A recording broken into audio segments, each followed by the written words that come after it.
नमस्कार दोस्तों, मैं AR आज़ाद आज आपके साथ असम की चर्चा कर रहे हैं।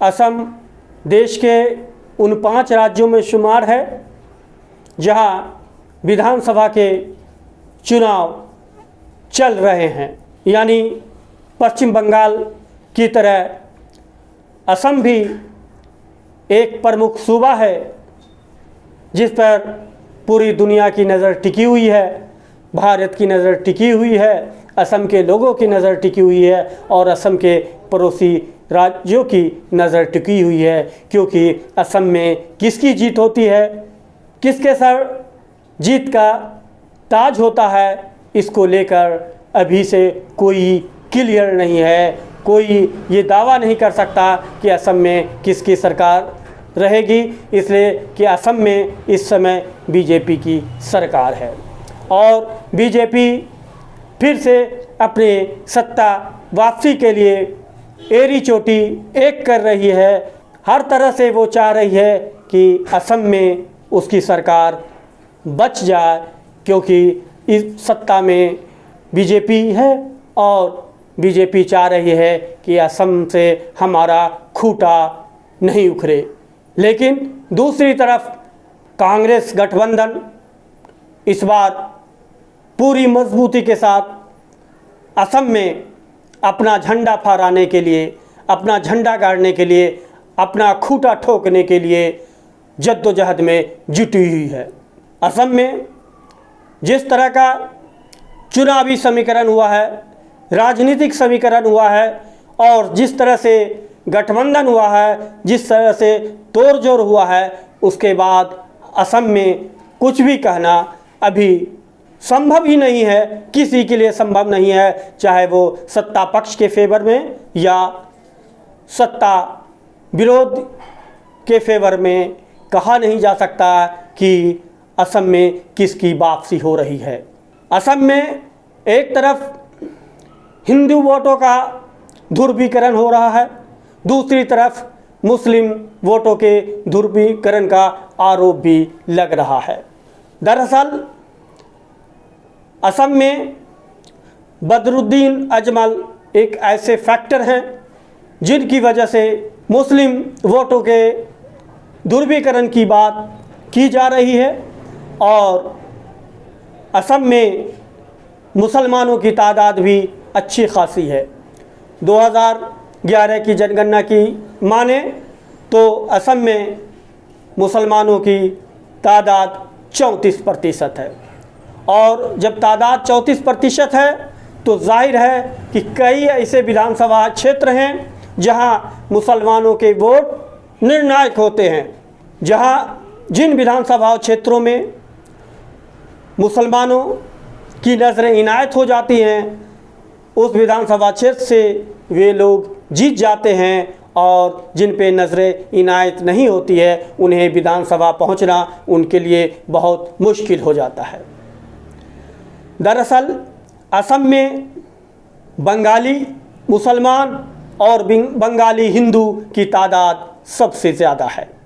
यही वजह है कि CAA और NRC के दौरान असम सुलग रहा था। असम इतना सुलगा था कि CAA NRC के दौरान 5 प्रमुख कार्यकर्ताओं की मौत भी हो गई थी। कई कार्यकर्ता CAA और NRC के मद्देनज़र आज भी जेल में बंद हैं और जेल से चुनाव लड़ रहे हैं और जेल से वो चुनाव लड़ रहे हैं और उनका प्रचार उनकी 80 वर्षीय माता कर रही हैं। अब सवाल उठता है कि NRC और CAA के विरोध में असम में बेहद माहौल गर्म रहा और इसी CAA NRC ने वहाँ 2 नई राजनीतिक दलों का जन्म हुआ। एक AJP के नाम से नई राजनीतिक पार्टी सामने आई और इसी तरह की एक और दूसरी राजनीतिक पार्टी सामने आई। AJP आसू से निकली थी, ऑल इंडिया स्टूडेंट फेडरेशन, और जाहिर सी बात है आसू के अपने कार्यकर्ता हैं, वोटर हैं, दोनों के नए दलों के अपने अपने दावे हैं। दोनों दल नए दल जो ये दावा कर रहे हैं कि हमारी स्थिति अच्छी है, और उन्होंने एनआरसी और सीए के ख़िलाफ़ जो बिगुल फूंका था उसमें जनता का उनको भरपूर सहयोग मिला था, भरपूर समर्थन मिला था, और उन्हें लगता है कि वो इस चुनाव में, असम के इस बार के विधानसभा चुनाव में इसे भजा लेंगे। अब देखना यह है कि वो कितना भजाते हैं, ये तो उनकी बात रही। और अब जो मुख्य लड़ाई है असम में वो एनडीए और कांग्रेस गठबंधन के साथ है। एनडीए के साथ यानी भाजपा के साथ 3-4 दल शामिल हैं, वहीं कांग्रेस के साथ बदरुद्दीन अजमल की party, all India United democratic front है, बोडोलैंड पीपुल्स फ्रंट है, सीपीआई है, सीपीएम है, और 1-2 छोटी मोटी पार्टी हैं। यानी इस बार कांग्रेस के साथ गठबंधन में शामिल पार्टियों की संख्या बीजेपी से ज़्यादा है। यानी कांग्रेस के साथ जो लोग हैं उनका अपना वजूद असम में है। जैसे बदरुद्दीन अजमल को लिया जाए, उनके अपने आधार वोट हैं, उसी तरह बोडोलैंड पीपुल्स फ्रंट के अपने आधार वोट हैं, उनके अपने वोट बैंक है। पहले बोडोलैंड पीपुल्स फ्रंट बीजेपी के सहयोगी हुआ करते थे, लेकिन इस बार बीजेपी के साथ कुछ मत भिन्नता और कुछ मत भिन्नता के बाद, आरोपों प्रत्यारोपों के बाद बोडोलैंड पीपुल्स फ्रंट ने एक झटके में बीजेपी का दामन छोड़कर कांग्रेस के हाथ को लपक लिया, कांग्रेस के साथ आ गई।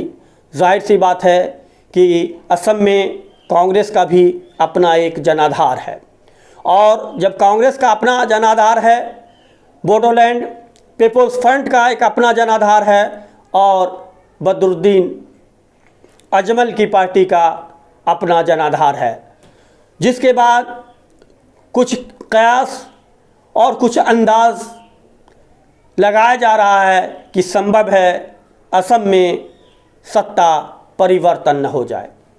सत्ता परिवर्तन के पीछे ढेरों कहानियां हैं, ढेरों अफसाने हैं, सरकार के कामकाज का तौर तरीका है, और सरकार के वादा खिलाफ़ी का भी लोगों में गुस्सा है, और इस गुस्से की कई वजहें हैं। उस वजहों पर भी चर्चा करना लाजमी है, लेकिन उससे पहले हम ये बात करेंगे कि आखिर बीजेपी के लिए जो सीए और एनआरसी असम में बहुत बड़ा मुद्दा था, वोटों की फसल काटने वाला था, अचानक 2021 के विधानसभा चुनाव में बीजेपी के शोरों से सीए और एनआरसी गायब क्यों हो गई? बीजेपी सीए और एनआरसी पर खामोशी की चादर क्यों ओढ़ ली है? वो सीए और एनआरसी पर कुछ कहना क्यों नहीं चाह रही है? सीए और एनआरसी पर कुछ सुनना क्यों नहीं चाह रही है? जो अमित शाह अपने हर दौरे में असम में कहते थे कि हम बांग्लादेशी घुसपैठियों को खदेड़ देंगे, असम में रहने नहीं देंगे, और इसके लिए उन्होंने सीए एनआरसी जैसे कई कानूनी प्रक्रिया से वहाँ के लोगों को भयभीत किया। वहाँ के लोग डरे, घबराए, अपने कागज़ दुरुस्त करने लगे, अपने घर बार के, जायदाद के, सगे संबंधियों के पट्टा को खोजने लगे, जगह ज़मीन के कागजात निकालने लगे और ये जताने की कोशिश करने लगे कि हम बांग्लादेशी घुसपैठिए नहीं हैं, हम असम के हैं, हम भारत के हैं। बावजूद इसके लगभग 19 लाख लोगों की एक सूची तैयार हो गई जिन्हें असम से बाहर करना था। लेकिन इस सूची में इतनी भ्रांतियां थी, इतनी गड़बड़ियां थी, ऐसे लग रहा था कि जैसे सूची बनाने वालों ने भांग पीकर सूची बनाई है, या सूची बनाने वालों पर इतना दबाव था कि उन्होंने अफरा तफरी में, आनन फानन में जो सूझा उनका नाम जोड़ दिया, जो सूझा उनका नाम काट दिया। नतीजतन ये हुआ कि 19 लाख वोटरों में 12 लाख हिंदू बंगाली वोटरों के नाम उस सूची में आ गए और यहीं से सीएए और एनआरसी बीजेपी के लिए फ्लॉप मुद्दा साबित हो गया। यही वजह है कि बीजेपी उस घाव को, उस जख्म को सीए और एनआरसी का नाम लेकर हरा नहीं करना चाहती है। वो जानती है कि हमने अगर सीए एनआरसी का जिक्र किया तो फिर हमारे 12 लाख हिंदू बंगाली जो वोटर हैं वो नाराज़ हो जाएंगे, वो दूसरे खेमों में चले जाएंगे और उसका नुकसान, ऐसा नुकसान होगा जिसकी भरपाई करना बीजेपी के लिए आसान नहीं होगा। और इसी रणनीति के तहत बीजेपी असम के चुनाव में इन मुद्दों को छेड़ नहीं रही है, बल्कि इन मुद्दों को जानबूझकर छोड़ रही है। लेकिन जो दूसरे नए दल हैं उनके लिए ये मुद्दा वरदान साबित हो रहा है। वो एजेपी और दूसरे जो नई पार्टी हैं वो इस मुद्दे को उछाल रही हैं।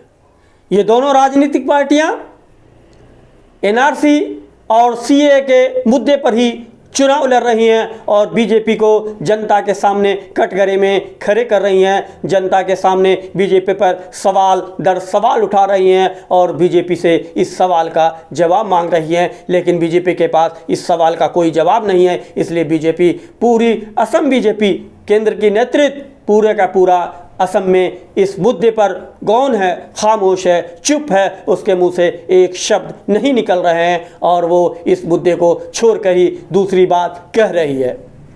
अब सवाल है कि आपके पास दूसरे मुद्दा क्या हैं?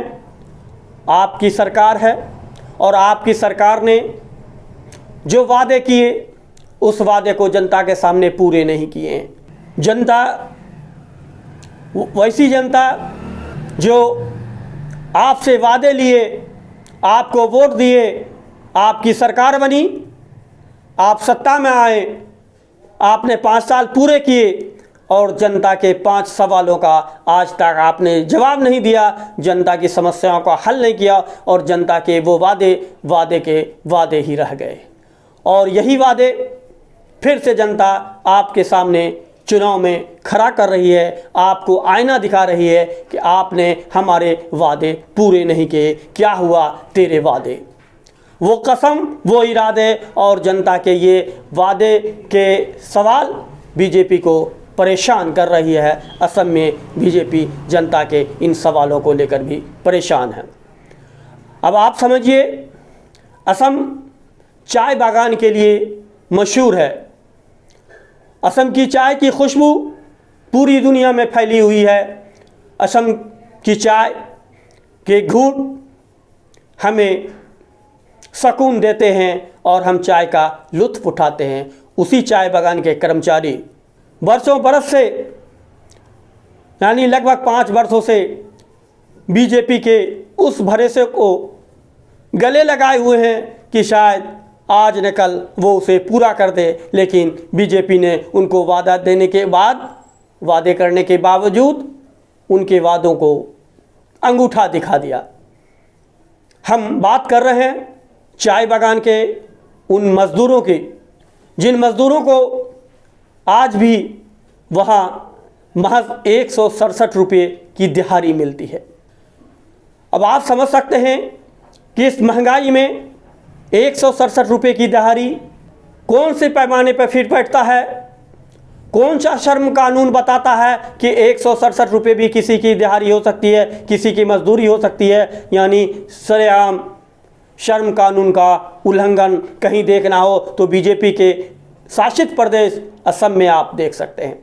बीजेपी शासित प्रदेश असम के मुखिया यानी मुख्यमंत्री ने इन चाय बागान के कर्मचारियों से, दिहाड़ी मजदूरों से वादा किया था कि हम आपको 351 रुपये जो आपकी मांग है वो 351 रुपये दिहाड़ी कर देंगे और आपको चाय बागान में ही काम करने के दौरान खाने पीने की व्यवस्था भी दी जाएगी। असम की बीजेपी के मुख्यमंत्री ने चाय जनजाति से वादा किया था कि उन्हें भी एसटी का दर्जा दिया जाएगा और उन्हें भी ज़मीन का पट्टा दिया जाएगा और उन्हें वो सारी सुविधाएं दी जाएगी जिन सुविधाओं की डिमांड उन्होंने रखी थी। लेकिन इत्तेफाक देखिए, 1 साल नहीं 5 साल सत्ता में काबिज होने के बावजूद असम बीजेपी के मुखिया यानी मुख्यमंत्री ने चाय बागान के इन मज़दूरों की दयनीय स्थिति पर कभी भी संवेदना नहीं दिखाई। उनकी मांगों के कागज़ के टुकड़ों को शायद उन्होंने रद्दी के टोकरी में फेंक दिया और यही वजह रही कि आज तक जब उनकी सरकार का कार्यकाल पूरे होने वाले हैं तब तक उनकी मांगों को पूरा नहीं किया गया। चाय जनजाति के लोगों की शिकायत है कि प्रधानमंत्री भी आए, कई बार आए, उन्होंने हमारी बातें की, आश्वासन दिया, हम उनके भरोसे में आए, लेकिन ये भरोसा भी झांसा की तरह साबित हुआ, जुमला की तरह साबित हुआ। हमारे लिए प्रधानमंत्री ने भी कुछ नहीं किया और असम में 5 साल की जो बीजेपी सरकार थी उसने भी नहीं कुछ किया। और इन चाय जनजातीय की जो दयनीय स्थिति है आप उसी से समझ सकते हैं कि एक आदमी को, एक दिहाड़ी मजदूर को एक दिन की दिहाड़ी 167 रुपये मिलती है। 167 रुपये में बच्चों की पढ़ाई, घर का खाना, स्कूल की फीस, ट्यूशन, क्या क्या हो सकता है आप समझिए। 167 रुपये में तो ठीक से 2 आदमी चाय भी नहीं पी सकता है। आज की महंगाई में गरीब मजदूर अपने बच्चे को 167 रुपये में दूध पिला सकते हैं, 167 रुपये में पौष्टिक आहार दे सकते हैं, 167 रुपये में तीनों टाइम का भोजन संभव है। क्या 167 रुपये में बच्चों की पढ़ाई मुमकिन है, बच्चों का ट्यूशन मुमकिन है, बच्चों के स्कूल का फीस मुमकिन है? नहीं मुमकिन है। तो क्यों नहीं संवेदना है? बीजेपी सरकार के पास संवेदना नाम की कोई चीज़ नहीं है। क्यों 167 रुपये की दिहाड़ी पर आज भी लोग काम कर रहे हैं? कहाँ गई बीजेपी की संवेदना? कहाँ गई बीजेपी के विकास का नारा? असम में विकास क्यों नहीं है? असम के मजदूरों की ये दयनीय स्थिति क्यों है? इस पर बीजेपी को सोचना होगा, बीजेपी को समझना होगा। और बीजेपी ही नहीं, जिसकी भी सरकार आती है इस बार उन्हें असम के चाय जनजातियों को इग्नोर करना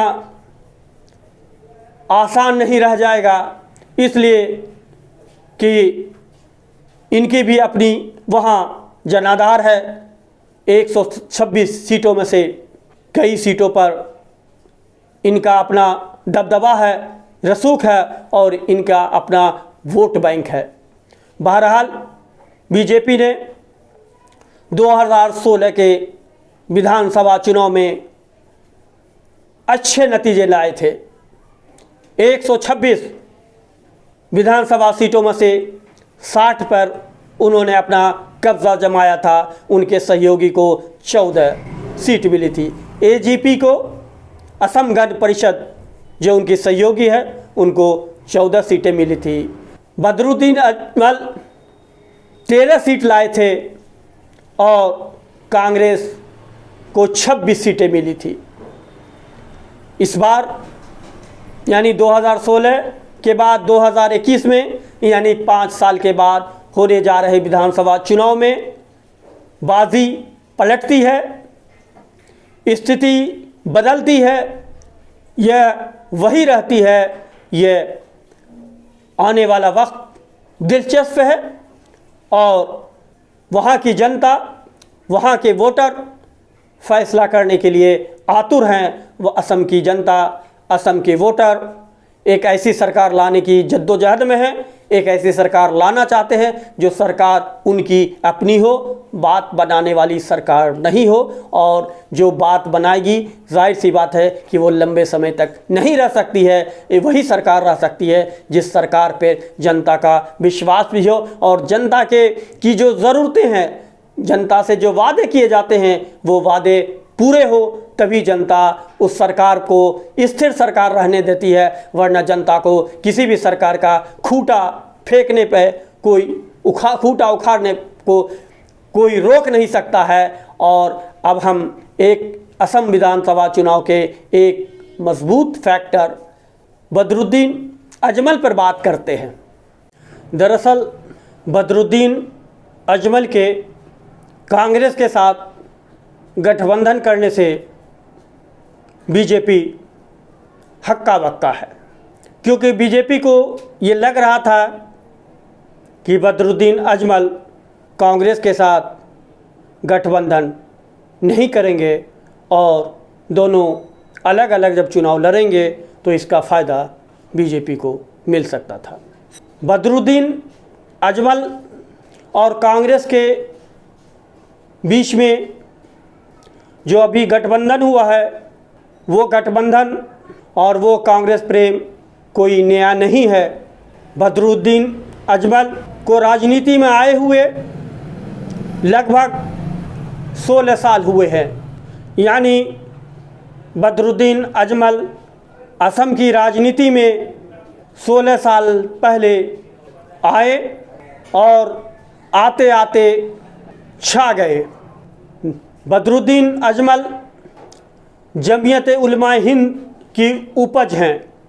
बदरुद्दीन अजमल को एक राजनेता बनाने में जमीयत उलमाए हिंद का अपना एक रोल रहा है, उनकी अपनी एक भूमिका रही है। दरअसल जमीयत उलमाए हिंद के राष्ट्रीय अध्यक्ष मौलाना असद मदनी ने बदरुद्दीन अजमल को जमीयत के असम यूनिट का प्रमुख बनाया था और असम में उन्होंने जमीयत के बैनर तले बंगाली मुसलमानों पर अमिट छाप छोड़ी। यानी असम के बंगाली मुसलमानों पर उनका जादू सर चढ़कर बोलने लगा। कांग्रेस की सरकार में उनका रुतबा बना रहा, लेकिन जब 2001 में कांग्रेस की सरकार के मुखिया यानी सीएम तरुण गोगोई बने तो फिर उन्होंने अपने ढंग से कामकाज करना शुरू किया और कुछ बातों को उन्होंने अनसुनी कर दी और ये अनसुनी करना बदरुद्दीन अजमल को नागवार गुजरा और इसकी शिकायत इन्होंने जमीयत उलमाए हिंद के राष्ट्रीय अध्यक्ष मौलाना असद मदनी से की। और एक ऐसा संजोग देखिए कि जब असम के गुवाहाटी में जमीयत उलमाए हिंद की एक सभा हो रही थी, उस सभा में मुख्य अतिथि के तौर पर असम के सीएम गोगोई को भी बुलाया गया और उसमें राष्ट्रीय अध्यक्ष मौलाना असद मदनी भी शामिल थे। असद मदनी ने जब अपने भाषण में असम सरकार को उखाड़ फेंकने का आह्वान कर दिया और उन्होंने कहा कि हम असम की कांग्रेस सरकार को उखाड़ फेंकेंगे, तो वहाँ मौजूद मंच पे जिसमें असम के मुख्यमंत्री गोगोई भी थे, सब हक्का बक्का रह गए। दरअसल जमीयत उलमा हिंद के राष्ट्रीय अध्यक्ष मौलाना असद मदनी ने जो आगाज़ किया, जो अंदाज़ पेश किया, वो अंदाज़ एक नई इबारत लिखने का आगाज़ था, एक नई सियासी पार्टी के गठन का आगाज़ था। और वो आगाज़, वो अंदाज़ 6 महीने में ही एक राजनीतिक पार्टी का आगाज़ बनकर सबके सामने आ गया। यानी बदरुद्दीन अजमल ने 2005 में एक नई party all India democratic front बना ली और उसे राजनीतिक धार देनी शुरू कर दी। और देखते ही देखते 2011 के विधानसभा चुनाव में उनकी पार्टी की जय जयकार होने लगी। 126 विधानसभा में से उन्हें 18 सीट 2011 के विधानसभा चुनाव में मिल गया। इनके हौसले बुलंद हो गए। 2014 के चुनाव में जब लोकसभा चुनाव था, पूरे देश में, पूरे सूबे में, पूरे राज्यों में मोदी लहर दौड़ रही थी, बीजेपी की हवा थी।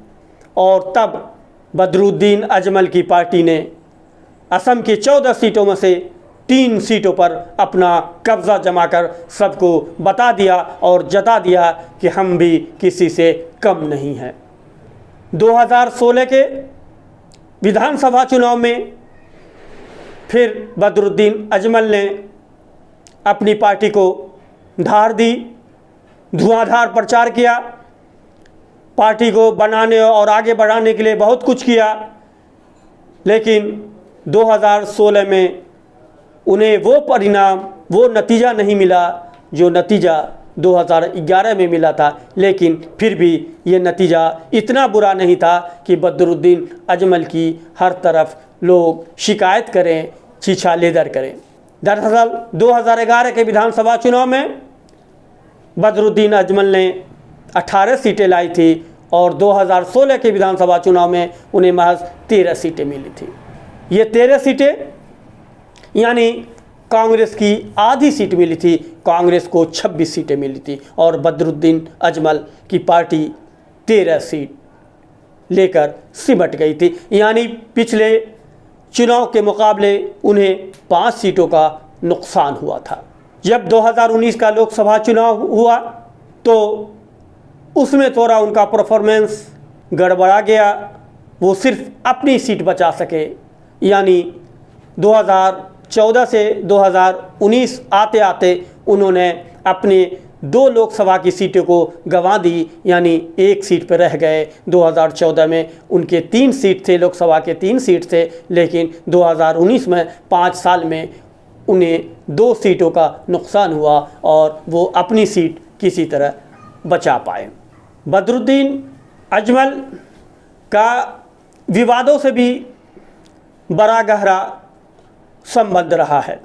विवाद और माफ़ी बदरुद्दीन अजमल के साथ साथ साथ चलता रहा है।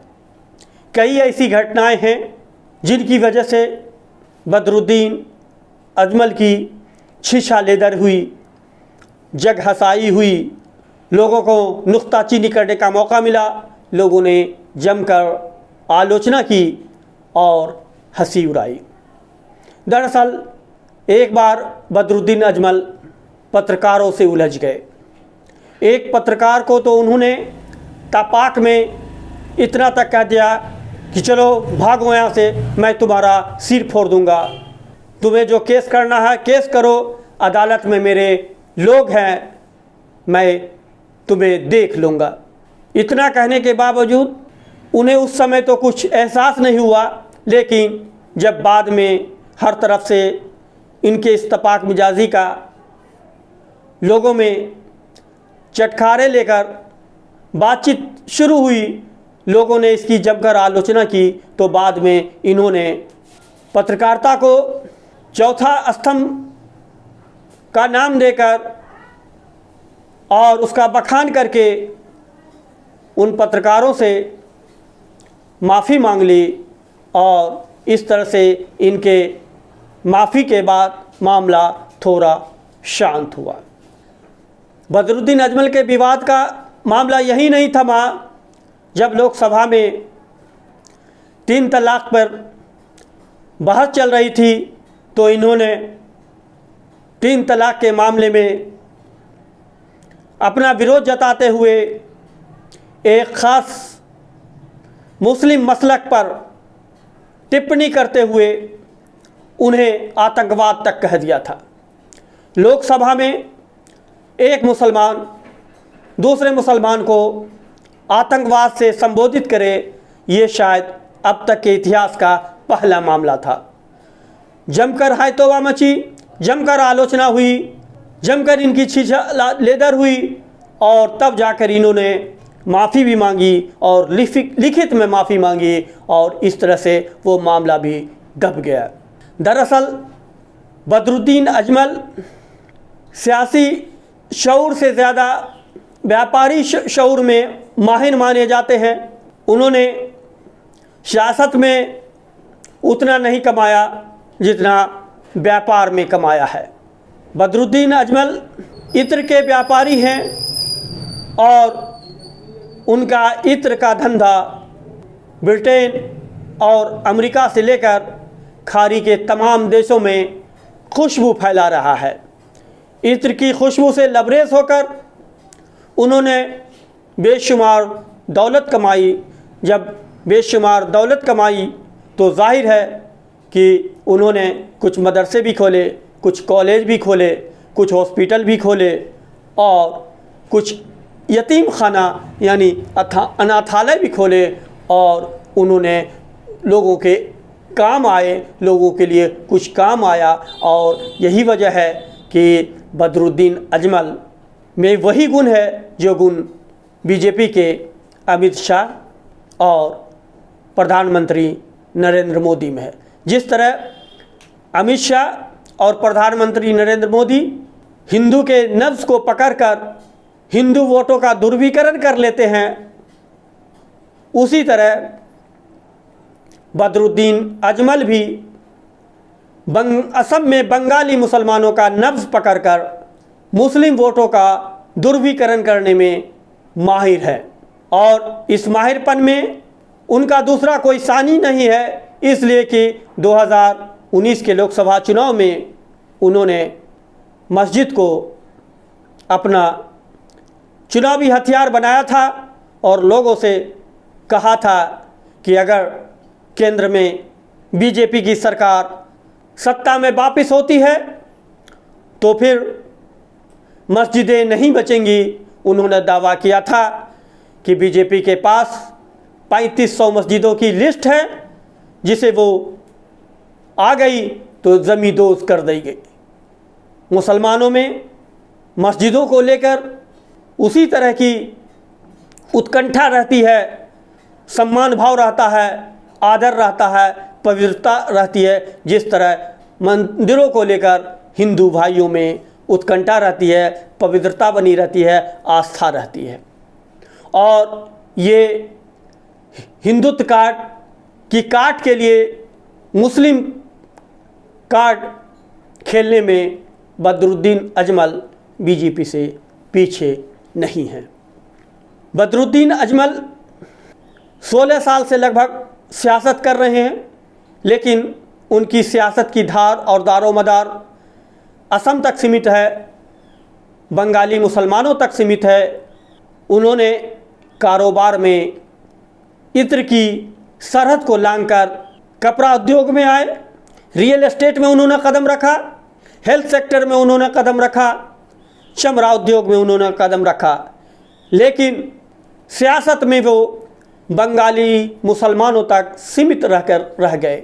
बदरुद्दीन अजमल को जिस तरह से उन्होंने इत्र की चौखट को लांघकर कपड़े, रियल एस्टेट, चमड़ा उद्योग और हेल्थ सेक्टर में कदम बढ़ाया, उसी तरह बंगाली मुसलमानों की सरहद को लांघकर और किसी ख़ास मसलक की परिधि में का घेरा तोड़कर उन्हें सारे मुसलमानों के लिए काम करने की कोशिश करनी चाहिए।